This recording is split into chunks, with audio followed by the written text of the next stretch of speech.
Bueno, última sesión del segundo día y última sesión de la última tarde que compartiremos para hablar sobre la poesía de Rafael Ballesteros. Bueno, sobre la poesía, aunque el Congreso en realidad lleva por nombre o se acaba llamando, ¿no?, como poético, hemos hablado sobre toda la obra de Rafael y con una circunstancia añadida que me parece que le aporta muchísimo valor a este Congreso, que son estos espacios de diálogo que nos ayudan mejor a comprender estos, ¿no?, tomándole también la palabra a Francisco Noguera, creo que ya se ha ido además, sí, bueno, tomándole su palabra, a comprender o a desentrañar quizá esa personalidad tan fuerte de Rafael dentro de su propia literatura, ¿no? Creo que muchas veces esa capacidad de comprender todo esto que le rodea de personas, bueno, en este caso, pues, que también acompañan, como en el caso de Juan Ceile y de Francisco Quintero,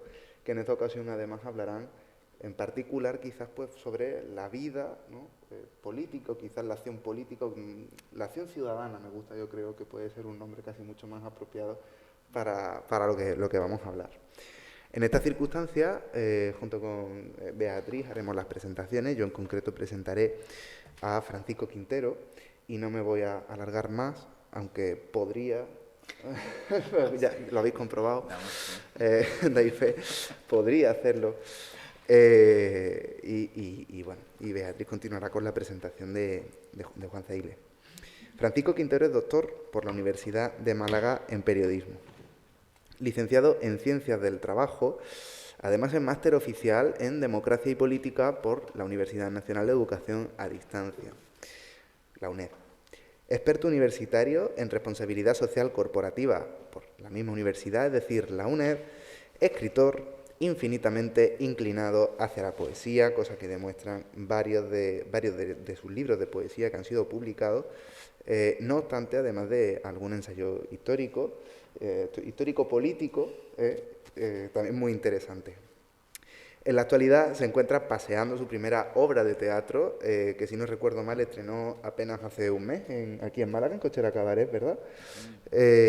Con unas interpretaciones magníficas, a las que yo lamentablemente no pude ir, pero por lo menos sí pude observar desde las redes. Y, como decía, se encuentra paseando por los teatros de Andalucía, terminando novela y recientemente publicada su antología poética de Musas y Tiempos en Editorial Endymion. Consultor freelance para instituciones privadas y públicas, especializado en comunicación institucional y proyectos culturales como CEO de Avensa Sociedad Limitada. A lo largo de su carrera profesional fue asesor en comunicación política e institucional con diversos cometidos en la Diputación de Málaga, Cortes Generales, Ayuntamiento de Málaga y ex jefe de gabinete en la Consejería de Empleo, Empresa y Comercio de la pasada legislatura en la Junta de Andalucía.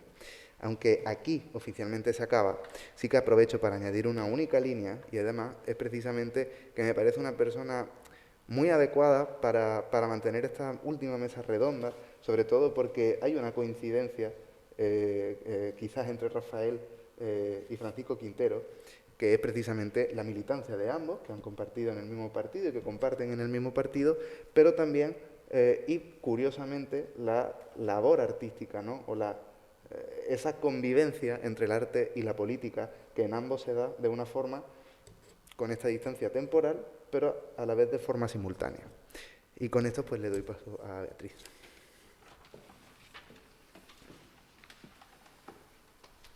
Gracias, Jesús. Bienvenido, Francisco, Rafael, Juan. En el caso de Juan Ceiles, él es licenciado en Filología Hispánica, también cuenta con estudios en Derecho, Bellas Artes y Comunicación.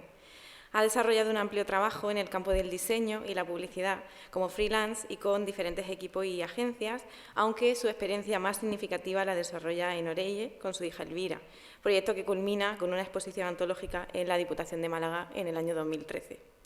En 1969 funda con el poeta Fernando Merlo, Grupo 9, colectivo de pintores, poetas y músicos que trata de conectar con la renovación cultural española de esos años.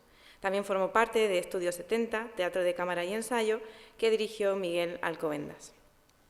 En el año 76 organiza Domus Amentium, un grupo interdisciplinar de creadores, y en el 78 inicia, junto a Antonio Tellado, la revista Cincel, que aunque contó con varias ediciones en papel, fue una revista esencialmente en vivo, cuya tertulia, en el bar de Juana, Galería Arte Bar, se celebró cada miércoles durante casi 3 años. Además, colabora en el seminario Hojas de Amaranto, que dirigía María Ángeles Lavín, impulsa la revista Trasvía, funda el taller de creación literaria de la Universidad de Málaga con José de la Calle, Julián Martínez y Miguel Ramos. Tras esta experiencia, crea la promotora Tertulia Acción, a la que se incorporan Miguel Ramos, Antonio García López, Manuel Maeso y Benito Acosta. Con sede en la sala de tertulias del Pimpi, celebra cada miércoles y durante varios años encuentros en torno a los más variados temas con una participación plural de creadores. De allí surgieron, entre otros, la Carta Malacitana y Versos para enterrar el verano, que cada 1 de noviembre continúa celebrando una lectura poético-musical en la capilla del cementerio de Casa Bermeja. A comienzos ya del siglo XXI creó Manca Editorial. En 2009 ingresa en la Junta Directiva del Ateneo de Málaga como vocal de comunicación y responsable del servicio de publicaciones, director de la revista NS y Magazine. En 2012 crea junto a Sánchez Ponce, Antonio Abad, Mario Bariego y Ángel Espartero el grupo Ciclesión como experiencia multidisciplinar. En el año 2014 abandona su responsabilidad en el Ateneo para dedicarse plenamente al nuevo proyecto editorial, El Toro Celeste, cuya dirección compartió con Rafael Ballesteros desde su origen a comienzos del año 2013. En 2014 expone su proyecto Polimorfemas de un erizo, poemas vectoriales, en el Centro Cultural Provincial de la Diputación de Málaga. En 2017 participa en la exposición colectiva Arteneo y actualmente somos conscientes de que trabaja muy activamente en el diseño y la ejecución de la colección Uroboros, también dentro del Toro Celeste, con su obra inédita. Bienvenidos a los tres. Muchas gracias. ¿Qué hora tenemos? A las 9:30 hay que estar fuera del edificio. ¿Puede apagar las luces? Creo que sí. Sí, gracias.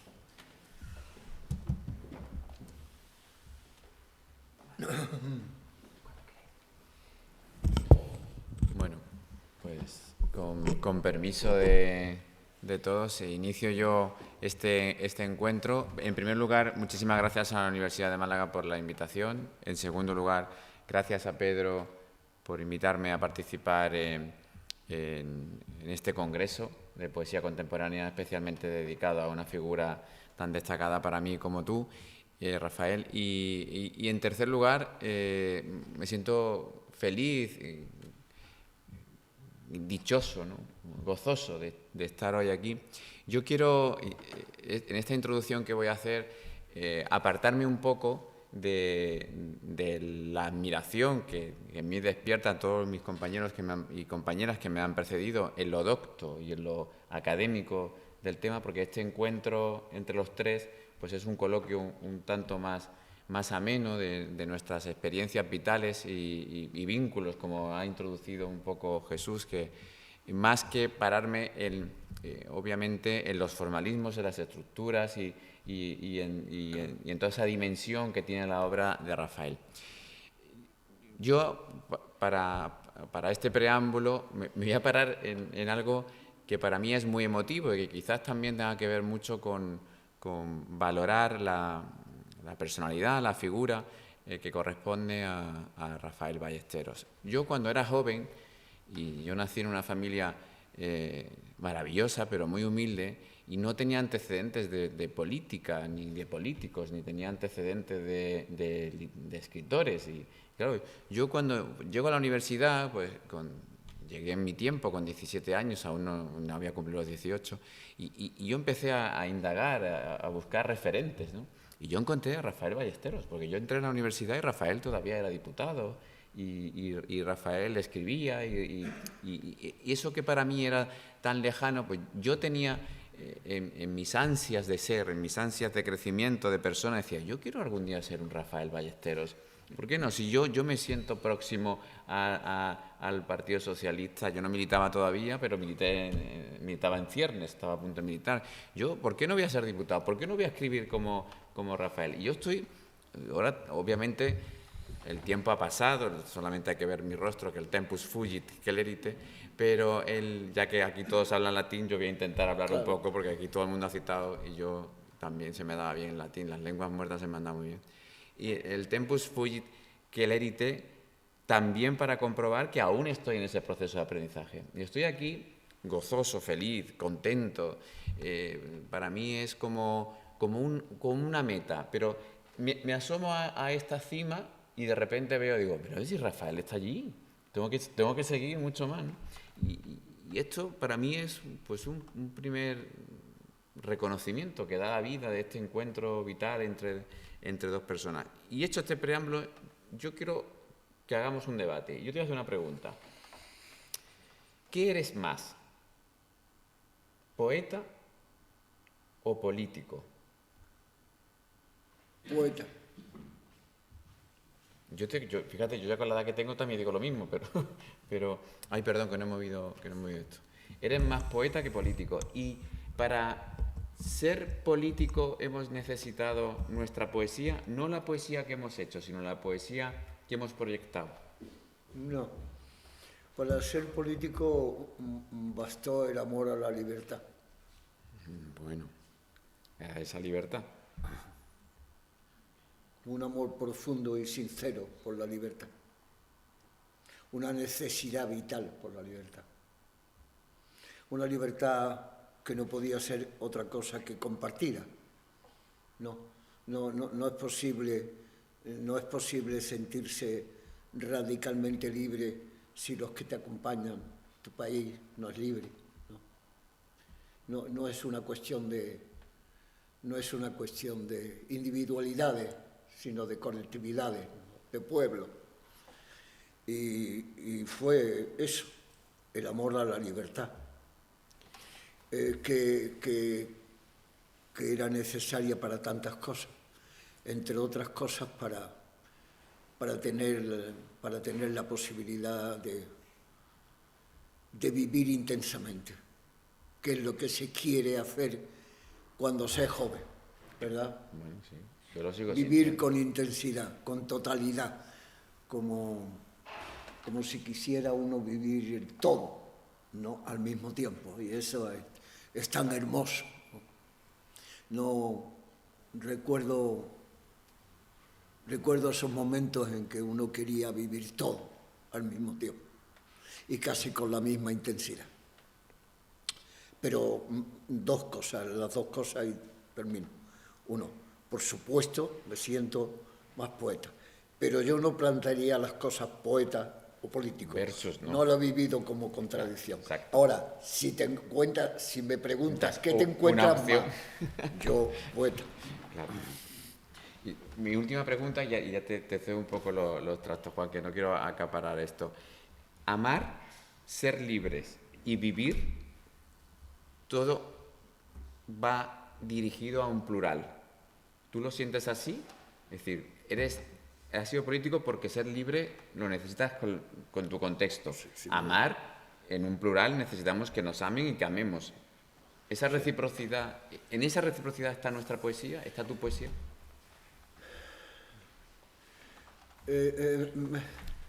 Amar lo sentí yo siempre como a una persona. Y la solidaridad es lo que he sentido como un colectivo, ¿no? La solidaridad es muy diferente al amar, ¿no? El amar de alguna manera es algo mucho más intenso, pero mucho más personal, ¿no? Sobre todo más personal. Yo he vivido siempre el amor como una persona.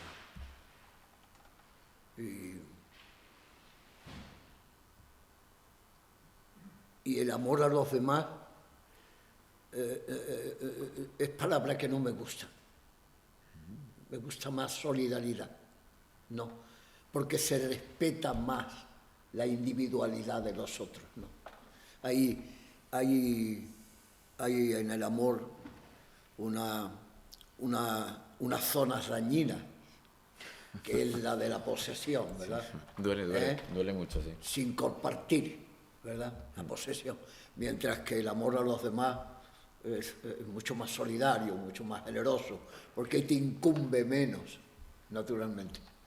Ser un amante profundo y al mismo tiempo ser muy generoso con la persona que quiere es la gran batalla. Muy respetuoso y muy generoso. Esa es la gran batalla del que ama, del amante, ¿no? Incluso para la poesía también. Incluso para la poesía también. Sí, para la poesía también. Juan, perdón. No, nos interesa conocer la opinión de Rafael. Yo quiero hacer algunas preguntas, como es lógico. Bueno, primero, pues, agradecer la invitación, celebrar la celebración de este congreso, que no sé si llega tarde, pero era muy necesario. Y eso también, es decir, aunque no era la pregunta que tenía primeramente preparada, bueno, también aclarar que yo también soy militante del Partido Socialista. Qué bien. Aunque, digamos, nunca he ejercido ningún cargo público, pero toda mi vida he sido militante en la izquierda y en un momento determinado decidí entrar al Partido Socialista, no ya porque me identificaba con un dogma, que sí me ocurrió en mi etapa anterior con el PC, en la clandestinidad, sino porque era, y lo estuve meditando bastante tiempo, el único partido, para mí, desde mi punto de vista, donde se podía trabajar. Era un espacio de trabajo y, curiosamente, también me sorprendió, donde estaban autorizadas, permitidas las organizaciones, es decir, las discrepancias organizadas. Es que somos pura discrepancia. Sí, sí. Es decir, no solo ya no había centralismo democrático, que se había olvidado, se habían olvidado los dogmas, que también los hubo, sí, como el marxismo-leninismo, esas etiquetas de marxismo-leninismo, que lo que hacían era, de alguna manera, frenar o confundir. Bueno, no quiero extenderme en esto, pero quiero decir también que es importante que hemos coincidido 3 militantes del Partido Socialista, 3 generaciones diferentes, 3 escritores, amantes del arte y con una gran implicación y compromiso social, que yo creo que es lo que marca fundamentalmente en la base, la raíz, radicalmente, a Rafael Ballesteros. Que yo creo que Rafael Ballesteros, bueno, yo he tenido ocasión de conocerlo más íntimamente, estrechamente, intensamente, en la última década, porque hemos compartido un proyecto muy, muy fuerte, muy importante, humilde, seguramente, pero muy intenso, de una gran intensidad. Y ahí he tenido ocasión de conocer a un gran político que ya en estos años ya no tenía cargo público, pero que sí estuvo la friolera de casi 20 años presidente de la Comisión de Cultura y Educación del Parlamento, del Congreso. No es cualquier cosa lo que estamos hablando, en una época determinada y además vivió el asalto al Parlamento, aquel esperpento tan terrible que vivimos. Él estaba allí sentado cuando entró Tejero pegando tiros con su troupe de locos, pero que pudo acabar mal. Nos podemos hoy incluso hacer parodias, reírnos, pero pudo acabar mal. Fue trágico aquello. Bueno, pues este hombre, Rafael Ballesteros, estaba allí sentado, vivió lo que es todo lo que fue el proceso electoral, constitucional, y en fin, en años muy cruciales.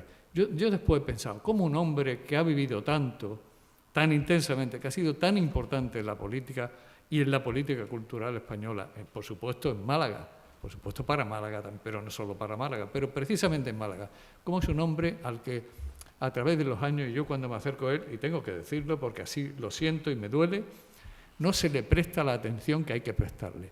Cómo este recurso, este gran capital, no se le tiene en consideración en el mismo Partido Socialista. Lamentablemente hay que decirlo así, porque también somos un partido crítico y donde se debe aceptar esta crítica. Es algo que yo lo he reflexionado mucho. Bueno, a mí también me pilla rasca, pero claro, yo no tengo la relevancia ni la importancia que tiene Rafael Ballesteros. De eso me parece que podríamos comentar algo. También, decir, alguien que estuvo tanto tiempo en la política y hizo tantas cosas por la cultura, yo entiendo que aquellos que se beneficiaron, sí, de organizar eventos, de organizar instituciones, a lo mejor ahora piensa que él le podría pedir, oye, la contraprestación, y se quitan de en medio. Y aquellos otros que se sintieron damnificados porque supuestamente no se les prestó atención, tampoco lo quieren buscar. He llegado a pensar esto, y lo tengo que confesar crudamente, ¿no? Y lamentarme crudamente de esa situación. Entonces, ¿le ha perjudicado a la política el haber ejercido cargo a Rafael Ballesteros? Yo creo que sin duda le ha perjudicado. Y él ha sido un poeta, en lo que yo conozco, un escritor, no solo un poeta, un escritor, y maneja muchísimas disciplinas creadoras, en la que siempre ha prestado principal atención y preeminencia a la creación. Y nunca se ha dejado contaminar, en lo que yo conozco, por ninguna cuestión ideológica. Incluso, ya lo tengo que decir, parece que es una herejía. No, estoy hablando con sinceridad. Me ha sorprendido, porque esto es rara avis en el mundo de los creadores. Cuando Rafael encuentra algo bueno en un escritor, lo celebra y se alegra. No tiene ningún celo, al contrario, se alegra del hallazgo. Eso también lo tengo que decir, y es un reconocimiento que creo que se merece, porque no es frecuente. Bueno, ahora sé que no quiero comerme tampoco el espacio. Yo creo que podemos hablar. Rafael, no sé si quiere decir algo al respecto o seguimos hablando. Bueno, no. yo quería hacer también, es decir, el epígrafe de esta mesa redonda, poesía y política, tiene las dos palabras quizás de mayor peso en la historia de la humanidad, seguramente. La política, si no la restringimos a lo político. Y claro, la poesía, si no la restringimos al poeta. Claro. Porque claro, que es como creo que debemos abordar esto, es decir, el hecho de haber ostentado un cargo público, haber sido un gran representante público, en tu caso también creo que has tenido responsabilidades políticas altas, o ser un militante de base de un partido, no agota la extensión del término político. El término político, de alguna manera, y más ahora mismo en la globalización del mundo, lo abarca todo. ¿Qué no cae bajo el espectro de lo político? Y por otra parte, en un mundo o en una era, en el umbral ya de lo que es la era antropocénica, donde ya el hombre ha perdido el control de la naturaleza, Buckminster Fuller ya dijo, el planeta Tierra lo llamó la nave Tierra, y el piloto, el hombre es el piloto de la nave Tierra. Ya la Tierra no responde, es el hombre el responsable de su destino, de su dirección, de marcar el rumbo, ¿no? Entonces, en este mundo, la poesía también debe llegar a todos los ámbitos. La poesía no debe restringirse, e incluso yo creo que no obligatoriamente, por supuesto. Lo que es bueno y la poesía es buena, sea la temática que tenga, sea el repertorio que tenga, ¿no? Pero creo que quizá nos debe hacer reflexionar en si la poesía debe atender mayores espacios de los que hasta ahora ha atendido. Bueno, de hecho las nuevas generaciones sí entran mucho en términos ecológicos, por ejemplo, en el body art y en muchas historias, en el land y todas estas cosas. Yo, hombre, le haría muchas preguntas a Rafael, porque la perspectiva de Rafael, la valoración y el contraste que puede hacer en su análisis de qué era la preocupación y la implicación social. Claro, estábamos en una dictadura y ahora estamos en una democracia formal. Estamos en una democracia formal, pero también estamos sufriendo un gravísimo ataque al concepto de Estado y al concepto de lo público. Sin duda. Entonces resulta que la libertad se puede restringir a la posibilidad de tomarte una caña, como ha ocurrido en Madrid, la gran campaña que han hecho allí. Y la libertad se puede restringir a eso, o a alguien que por libertad también puede adquirir, porque tiene capacidad económica, el mundo, comprar el mundo, o comprar una calle y comprarte un carro. Es decir, estamos en una tergiversación tan grande y tan brutal, tan perversa de lo que es el lenguaje, en estos términos que estamos hablando de poesía y de política, que yo creo que merece la pena una gran reflexión y un ponernos un poco en pie de nuevo, pero en la pelea por el lenguaje, empezando por eso, el lenguaje. ¿Qué significa política? ¿Dónde empieza la política y hasta dónde llega? ¿Y qué significa libertad? Y la poesía, yo creo que es la gran herramienta, el gran instrumento para reflexionar, para conocer, para reactivarnos interiormente. Y ya acabo con una sencilla cosa. Mientras la política seguramente lo abarca todo y y en la vida pública, por supuesto, pero es que la vida privada está tan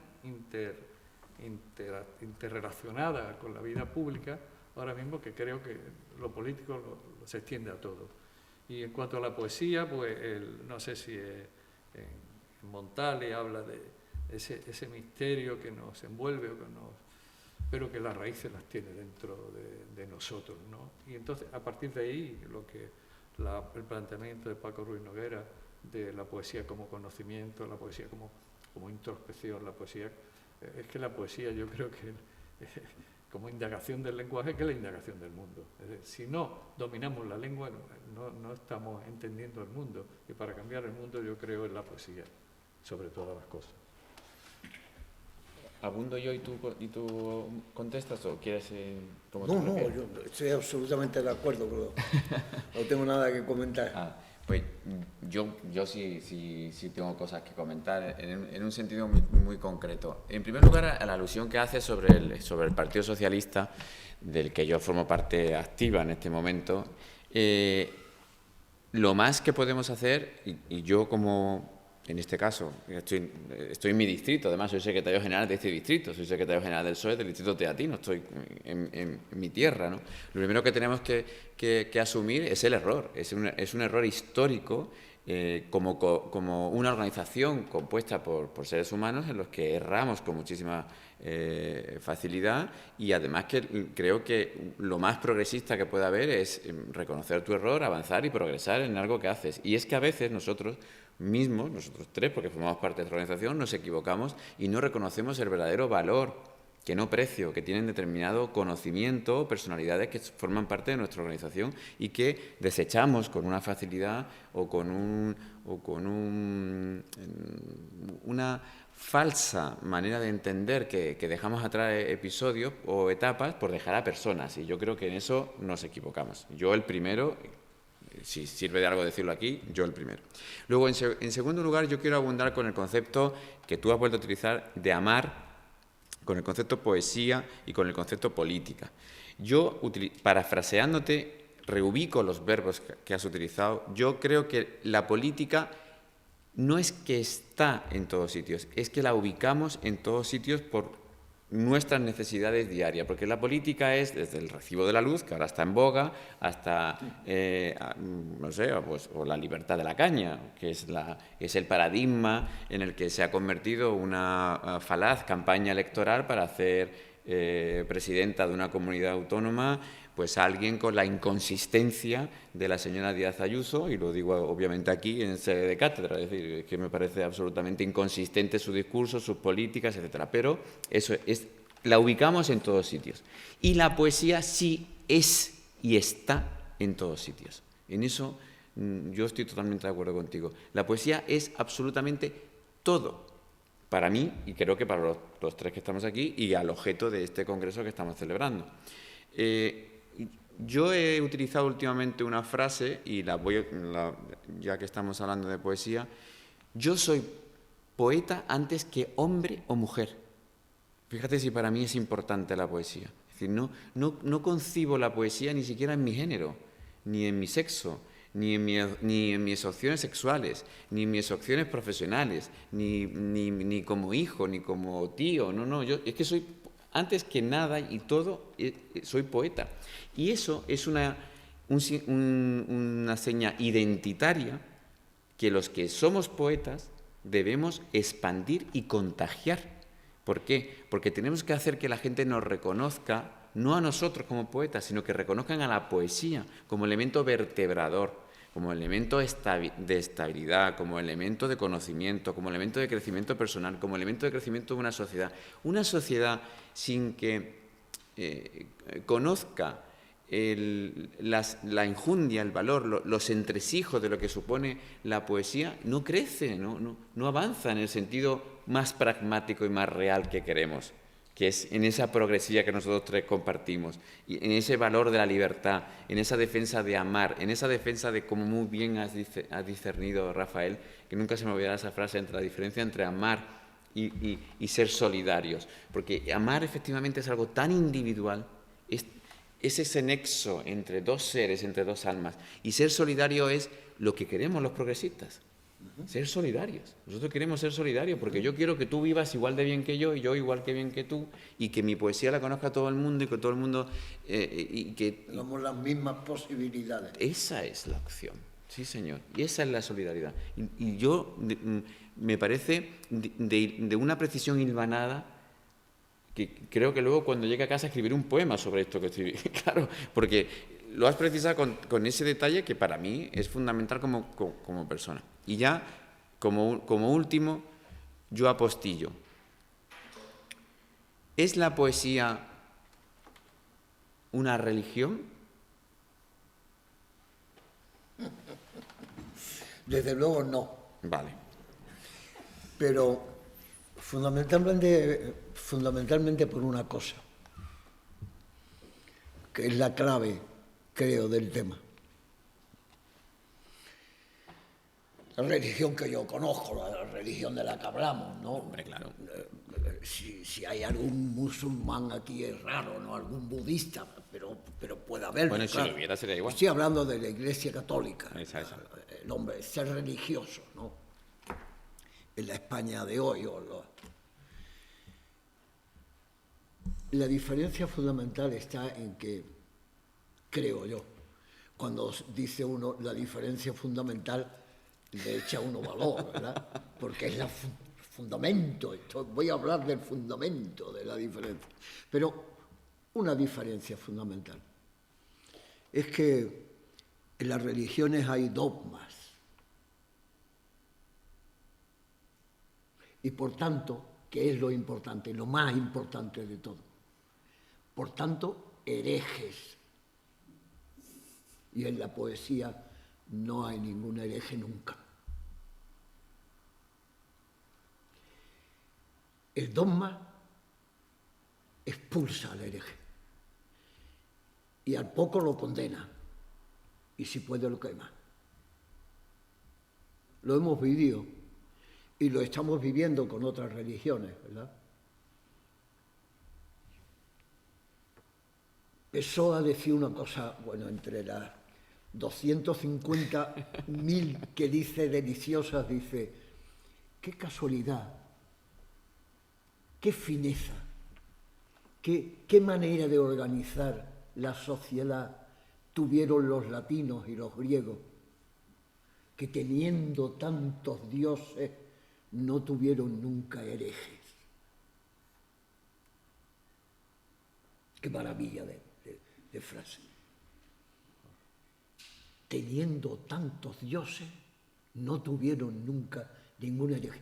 Nunca se conoce en la cultura latina o en la cultura griega un condenado por discutir sobre Minerva o sobre Júpiter, por creer o no creer.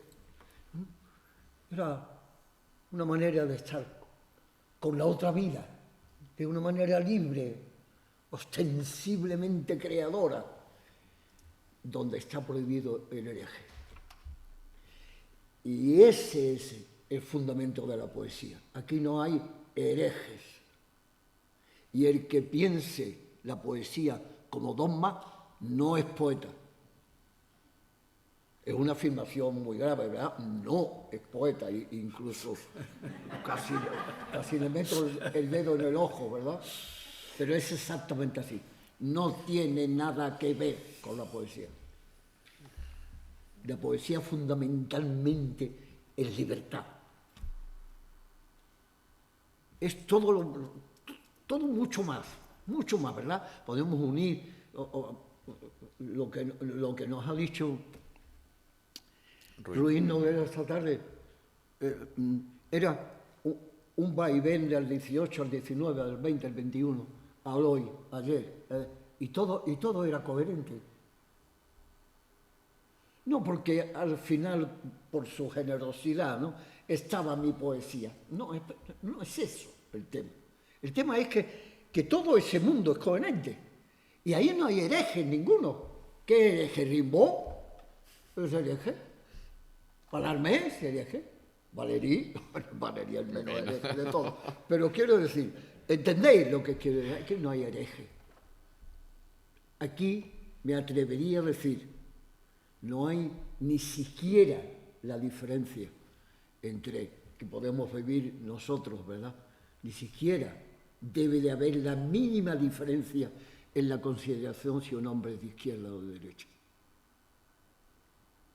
Si tiene una concepción conservadora o progresista de la vida. Me interesa su poesía.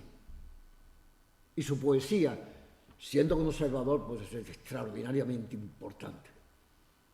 Y yo lo he vivido. A mí me ha interesado extraordinariamente la poesía de Hinojosa. ¿Había un hombre más de derecha en 1935? Yo creo que no. No creo que fuera posible. A lo mejor el nazi, el falangista, el requeté, no sé. Pero en la concepción del mundo, ¿verdad?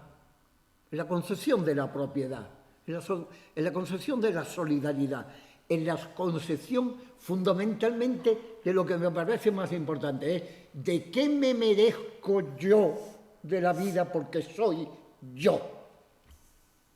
No que me he ganado yo en la vida con mi esfuerzo, con mi dedicación, con mi voluntad, sino que me merezco por ser yo, por haber nacido yo, y soy yo, José María Hinojosa. ¿Qué me refiero? Me merezco esto. Y el pobre al final se mereció la muerte, el asesinato, absolutamente inaceptable en todos los sentidos. Y me gusta su poesía, me gusta mucho su poesía. Nunca pensé al leer La flor de California que era un hombre de derechas, ese hombre. Leyendo, por ejemplo, a Alfonso Canales, un hombre de derechas, ¿verdad? Conservador, ¿verdad? Es una poesía más que estimable para mí. En algún momento dije, este hombre es un clásico. ¿Por qué? Porque tiene su poesía una densidad, una construcción sabia que se va a sostener a lo largo del tiempo. Que el tiempo no la mata, que el tiempo no acaba con ella. Porque no es un adorno, no es un anillo, es algo mucho más sólido, que no vive del adorno y de la orfebrería, sino que vive de la densidad, de lo bien hecho, de lo bien construido, de lo sabio, de lo denso. Y eso le da estabilidad, ¿no? Clasicismo en ese sentido. El clásico es el que supera el tiempo, ¿verdad? Lo suyo sigue germinando alegría y luz a pesar del tiempo. Pasa 50 años, 60 años. Ahora termino, porque si no, no voy a terminar. Termino. Ahora, por circunstancias determinadas, estoy intentando leer bien. Estoy hablando bien, o sea, detenidamente, de verdad, en una edición bilingüe, etc. A Virgilio.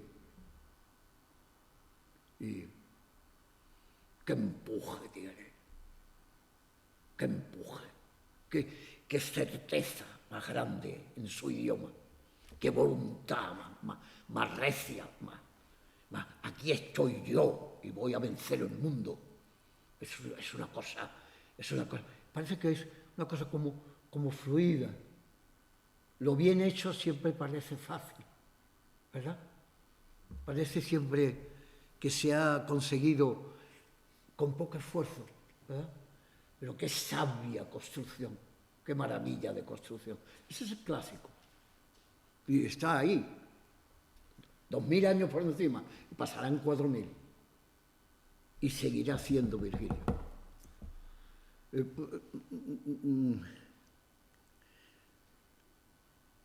Que no creo yo que a pesar de este congreso me pase a mí con él. Que dentro de 5 o 6 mil años yo prácticamente he desaparecido. No, pero entendedme lo que quiero decir, ¿verdad? Ahí no hay herejía. En la poesía no hay herejía.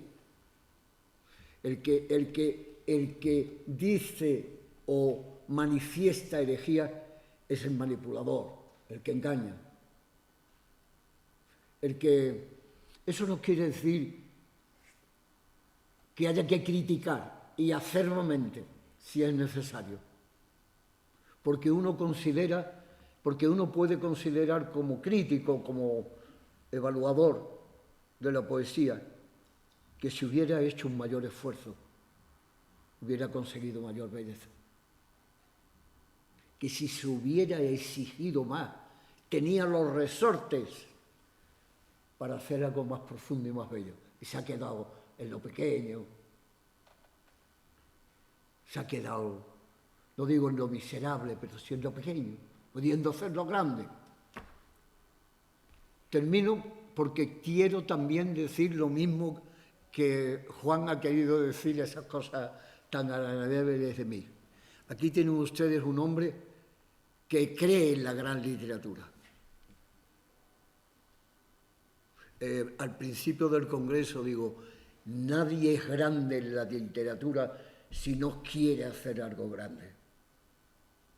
Él quiere hacer una cosa grande, muy grande, tan grande que probablemente no lo hará.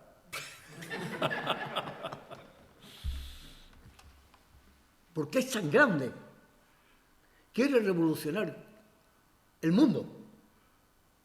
Quiere hacer una literatura nueva. Quiere destruir las estructuras del lenguaje, de la novela, de la literatura, del arte. Quiere mezclar diferentes artes en un mismo mundo. Quiere hacer algo grande. Y en ese esfuerzo está su grandeza. Y como tú me has echado un piropo, yo te devuelvo dos. Es verdad, es verdad.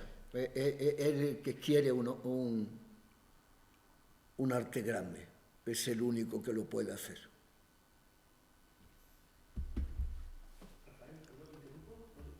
Sí, claro que sí. Por mí sí. El micro y esto.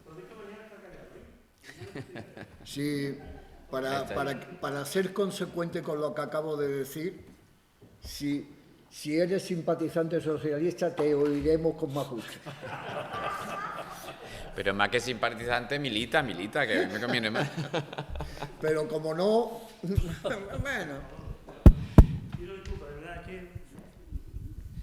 A colación de lo de Seile, ¿no? Que hay una cita de Virgilio, ya que has nombrado a Virgilio, creo que era de Virgilio, que decía: alaba las grandes obras, pero realiza una pequeña. Cerrando esto, ¿no? Entonces, al respecto de lo de la política, ¿no? Yo creo que todos, absolutamente todos somos políticos. Si nos tenemos a los términos aristotélicos, ¿no? Si, la vida en la ciudad. O sea, el hecho de hablar con un vecino sobre dónde deben soltar los excrementos el perro, ya eso es política. Otra cosa es, a lo mejor, dedicarnos a organizar un modo de política y dedicarse al oficio de político, ¿no? de política. Y respecto a lo de la religión, Rafael, yo tengo la opinión modestísima de que habría que distinguir entre espiritualidad y religión. ¿Sí? Entre espiritualidad y religión. Espiritualidad, es decir, la espiritualidad... Claro, por favor. Claro, estamos hablando de religión. Religión, exactamente. Sí. La religión es orden, y se puede ser religioso sin ser espiritual. Bueno, de hecho ahí vemos cómo celebran ciertos ritos, llamémosle comunión, llamémosle Navidad y todo esto, ¿no? Y bueno, mi intervención era principalmente por lo de llamar a Seile eso de que le gustan las grandes obras, ¿no? De que admira y que busca hacer una gran obra, pero que efectivamente hay que hacerla pequeña, que es la que podemos alcanzar, a hacer la obra pequeña, ¿no? Es una tontería.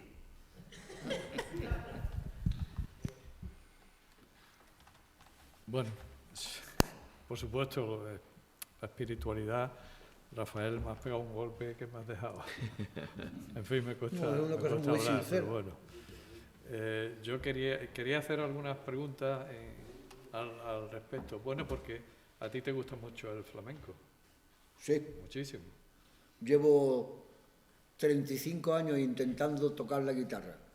Bueno, no, la Cosas tocas, así, 35, 40 años. la tocas y cantas. Canto un poco. Te he oído cantar. Pero tú no eres flamencólico, por lo que estás diciendo. ¿Flamencólogo? Flamencólico. Que son como No. esos que se irritan mucho cuando se salen del cante por derecho, como dicen. Ahí tampoco hay hereje. Bien, bien. Me alegra, me tranquiliza porque a mí me gustan variantes un poco ortodoxas, ¿no? Bueno, también al respecto de lo que dice, bueno, se me ocurría alguna cosa porque el cristianismo dice, ama a tu prójimo como a ti mismo, pero alguna gente es muy peligrosa y hay que pedirles que no ame, simplemente que respete. Claro. Y yo creo que es un paso importante, ¿no? Claro. Porque algunos por amor entienden cosas muy tremendas. Tú, no sé si tú mismo lo decías. Hombre, claro. O tú, ¿no? La posesión, por la protección, Tremendo. a veces es una protección que acaba con tu vida, ¿no? O con tu libertad, ¿no? Me parece que era Trías el que planteaba la ética moderna en el trípode de pensar por uno mismo, ser consecuente con el pensamiento y saber ponerte en el lugar del otro. No es un principio de bondad siquiera, sino de inteligencia y de respeto, de convivencia. Y de de salir al respeto a ti paso. mismo, en primer lugar, Claro, en esa trilogía. sí, sí. Perdón, no te- De respeto a ti mismo en esa trilogía. Por supuesto. No, y es que es inteligente porque enriqueces tu punto de vista con el del otro. Ujú, Claro, sin claro. duda. Sí, sí. Y entonces rompe, y por supuesto, la empatía y la solidaridad, claro. Más que la caridad, que tiene unas Ah, connotaciones claro. bastante Religiosas. religiosas. Sí, bueno, y en este orden de que no hay, digamos, dogmas en la poesía, desde luego, en el arte no debe haber dogmas, todo lo contrario, pero resulta que se establecen iglesias Sin duda. y se establecen popes y se establecen entidades que impiden la permeabilidad en muchos casos y son perversas, existen muchas perversiones, incluso grupos, hay facinerosos, es decir, lamentablemente tenemos que reconocer que no precisamente en el mundo del arte hay permisividad o demasiado respeto por las ideas diferentes, por las ideas de otros. Iba a hacer una pregunta que se me ha olvidado al respecto, pero bueno, es así de inmediata, ¿no? Es así de inmediata. Pero bueno, voy a cambiar el tercio. Esa pregunta queda ahí, que no es una pregunta a lo mejor. Para un poeta, ser profesor, ¿es bueno o es malo? ¿En qué medida le afecta? El profesor de literatura. Fundamentalmente, para mí, es bueno. Porque siempre está uno, afortunadamente, en contacto con los más jóvenes. Y en los más jóvenes está muchas cosas buenas, algunas malas, naturalmente. No son ángeles, ¿verdad? Ni repajoleras ganas de serlo, tendrán, afortunadamente, ¿verdad? Pero tienen una especial disposición para oír y aprender, no lo que tienen que aprender de memoria, sino lo que les emociona. Si se emocionan los alumnos aprenden.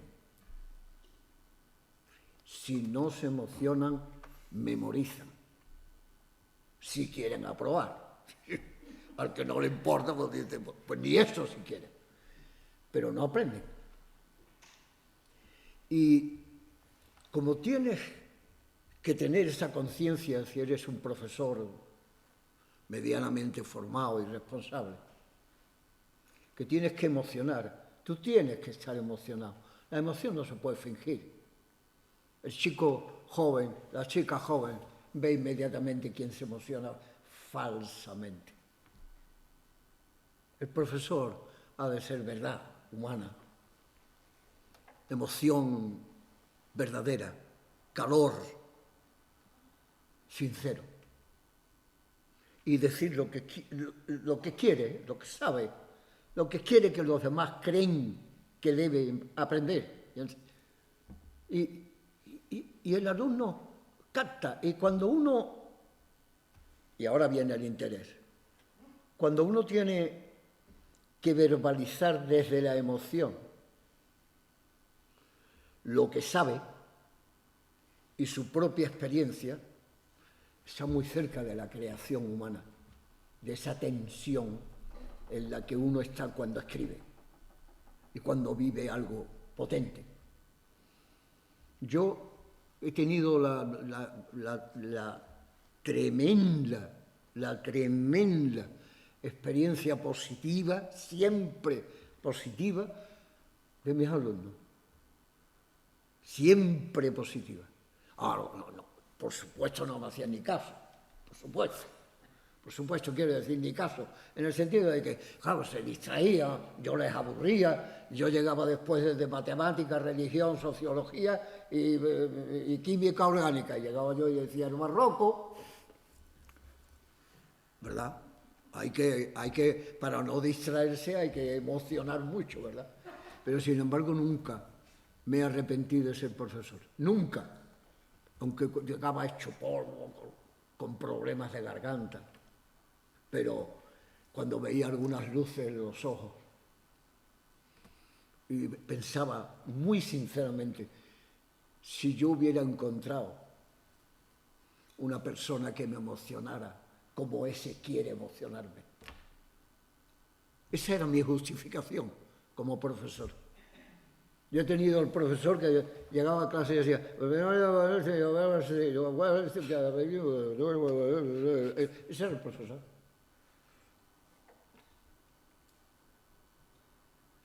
Y naturalmente a una edad determinada uno sabe que aprender no es únicamente emocionarse, sino esforzarse también. Esforzarse seriamente para aprender. Y esa es la edad ya de 18, 19, universidad. Es el sitio, está todo justo. Pero los 15, los 16, cuando un chico o una chica está absolutamente viva, parece que se ha levantado su vida esta mañana, ¿no? Si la emociona, si la cargas de emotividad, si le estás explicando la vida de un poeta como la vida de un acontecimiento real, que el poeta vivió como única cosa que tenía en la vida, su vida, para expresarse, para crear, hay como una emoción primera que se encarga de elaborar un interés después.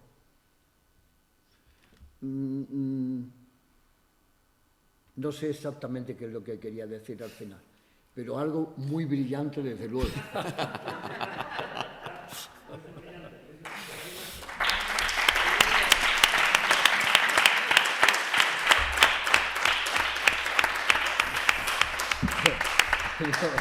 Tenemos que concluir. Ha sido un honor, un placer y un orgullo tremendo estar aquí a tu lado, a vuestro lado. Y Juan, si quieres cierra tú y le das un beso. No, yo cerrar no. Yo no sé si he felicitado a Pedro, a la presidencia del Congreso y al equipo que ha hecho este gran acto, magnífico acto, y que, en fin, hay que agradecérselo. Sabemos el esfuerzo que supone y sobre todo que hayan centrado el Congreso y la gran oportunidad de escuchar tan buenos ponentes, unas ponencias súper interesantísimas en torno a la obra muy merecida por otra parte y aunque es tardía, pienso que es tardía, pero todavía pueden llegar más cosas. No, y lo interesante es que pongan el foco en tu obra y que los nuevos profesores y los alumnos pues se motiven para hacer sus tesis sobre tu obra y que, hombre, que de una vez por todas la universidad y los centros de educación en España cuenten con los escritores vivos, ¿no? Que vayan, no sé quién lo comentaba antes, ¿no? Y se lamentaba, no sé, o antes o ayer, ¿no? Pero que es lamentable que teniendo la oportunidad, teniendo los escritores, grandísimos escritores tan próximos, no cuenten con su presencia, ¿no?, en las aulas. Así que, bueno, tus alumnos sí tuvieron esa suerte, claro. Pero quizás no fueron conscientes todavía. Sí, ¿no? Yo creo que sí, yo creo que sí. Sí, naturalmente había muchos más también. Bueno, hay que dar las gracias también a vosotros que habéis sido tan amables escuchando con tanta atención e incluso riéndonos en los momentos oportunos. Muchísimas gracias, de verdad. Muchas gracias a vosotros.